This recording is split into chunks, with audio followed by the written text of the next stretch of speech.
నమస్తే అండి. ఈరోజు మనం కచోరీలు చేసుకోబోతున్నాం. అందుకోసంగా 2 కప్పులు గోధుమ పిండిని తీసి పెట్టుకున్నాము. కొన్ని వెజిటబుల్స్ తీసి పెట్టుకున్నాం. ఇవి తీసి పెట్టుకుంటే మనం త్వరగా కచోరీలు చేసుకోవచ్చు. ముందుగా ఒక బౌల్ తీసుకొని మనం తీసి పెట్టుకున్న 2 కప్పులు గోధుమ పిండి అందులో వేసుకోవాలి. రుచికి సరిపడా సాల్ట్ను కూడా వేసుకోవాలి. మనం దంచి పెట్టుకున్న వాము చిటికెడు. ఈ వాము వేసినందువల్ల మనకు జీర్ణశక్తి బాగా మెరుగుపడుద్ది. మనం కొద్దిగా వేడి చేసుకున్న నూనె 1 స్పూన్ ఇందులో వేసుకోవాలి. కచోరీలు క్రిస్పీగా రావాలంటే ఇందులో కొంచెం సూజీ రవ్వను కూడా వేసి మిక్స్ చేసుకోవాలి. ఇవన్నీ కలిసేటట్టుగా బాగా కలుపుకోవాలి.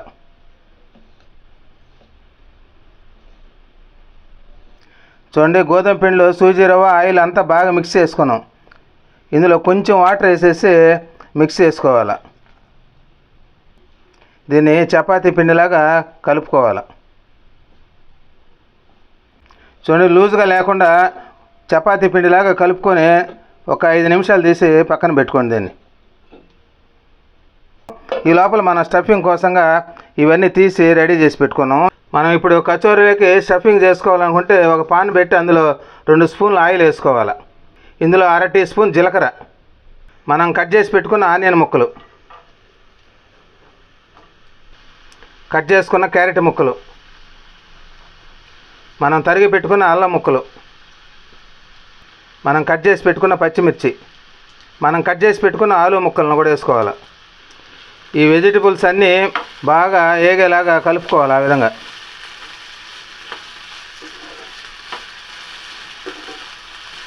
ఇందులో రుచికి సరిపడా కొంచెం సాల్ట్ వేసుకోవాలి.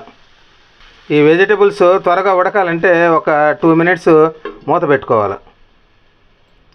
చూడండి, వెజిటబుల్స్ ఉడికిందో లేదో ఒకసారి చెక్ చేసుకోవాలి. వెజిటబుల్స్ ఉడికినవి. ఇందులో ఒక 1/2 స్పూన్ గరం మసాలా పౌడర్ వేసుకోవాలి. కొద్దిగా ధనియాల పొడి. ఈ వెజిటబుల్స్లో బాగా మిక్స్ అయ్యేటట్టుగా కలుపుకోవాలి. ఇందులో కొంచెం కరివేపాకు, కొద్దిగా కొత్తిమీర. కచోరీలోకి స్టఫింగ్ రెడీ అయిపోయింది. దీన్ని తీసి కొంచెం సేపు పక్కన పెట్టుకోవాలి. చూడండి, మనం కలిపి పెట్టుకున్న గోధుమ పిండి 5 నిమిషాలు అయింది. చూడండి, చాలా స్మూత్గా వచ్చింది. దీనిలో 1 స్పూను ఆయిల్ వేసుకొని బాగా కలుపుకోవాలి. చాలా స్మూత్గా వస్తుంది. చూడండి, వీటిని ఈ విధంగా ముద్దలుగా చేసుకొని పక్కన పెట్టుకోవాలి.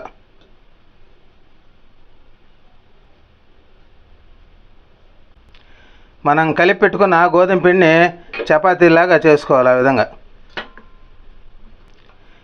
వీటిని మరీ పలచగా కాకుండా కొంచెం మందంగానే చేసుకోవాలి. ఆ విధంగా చూడండి, చపాతీ ఈ మాదిరిగా ఈ విధంగా కొద్దిగా లావుగా మందంగా చేసుకోవాలి.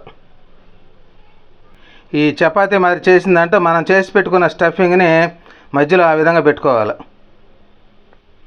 చూడండి, మధ్యలో స్టఫింగ్ పెట్టి ఆ విధంగా మొత్తం కలిపి ముడత వేసినట్టుగా చేసుకోవాలి.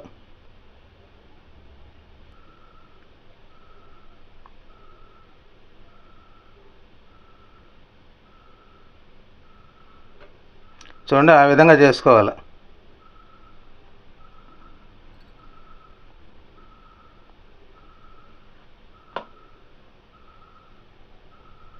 చూడండి, ఈ విధంగా చేసుకొని దీన్ని పక్కన పెట్టుకోవాలి.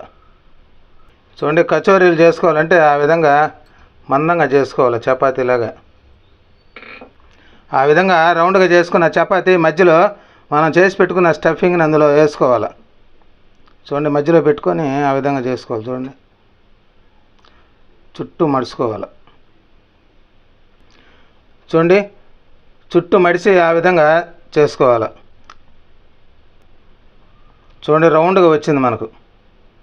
ఆ విధంగా చేసుకోవాలి. కచోరీ చేసుకోవాలంటే ఆ విధంగా చేసుకోవాలి. వీటిని తీసి ఒక ప్లేట్లో పెట్టుకోవాలి. కచోరీలు చేసుకోవాలంటే పాన్ పెట్టేసి అందులో ఆయిల్ వేడి చేసుకున్నాం. చూడండి, నూనె బాగా కాగింది. ఇందులో కచోరీలు వేసుకుంటే బాగా కాలుతాయి.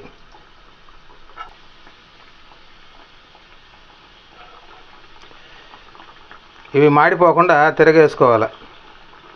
చూడండి, చాలా కలర్ఫుల్గా వస్తాయి, చాలా టేస్టీగా కూడా ఉంటాయి ఈ కచోరీలు. ఈ విధంగా నోరు నుంచే కచోరీలు ఇలా క్రిస్పీగా చేసి పిల్లలకు పెడితే చాలా ఇష్టంగా తింటారు. ఈ కచోరీలో వెజిటబుల్స్ అన్నీ వేసి ఉంటాం కాబట్టి చాలా రుచికరంగా ఉంటాయి. పిల్లలకు పెడితే చాలా మంచిది, ఆరోగ్యకరమైనవి ఇందులో వేసినవన్నీ. చూడండి, రెడీగా వస్తున్నాయి. చూడండి, కచోరీలు కలర్ కూడా చేంజ్ అయింది, బాగా చూడండి. కచోరీలు రెడీ అయిపోయినాయి, ఇవి తీసి ఒక బౌల్లో పెట్టుకోవాలి.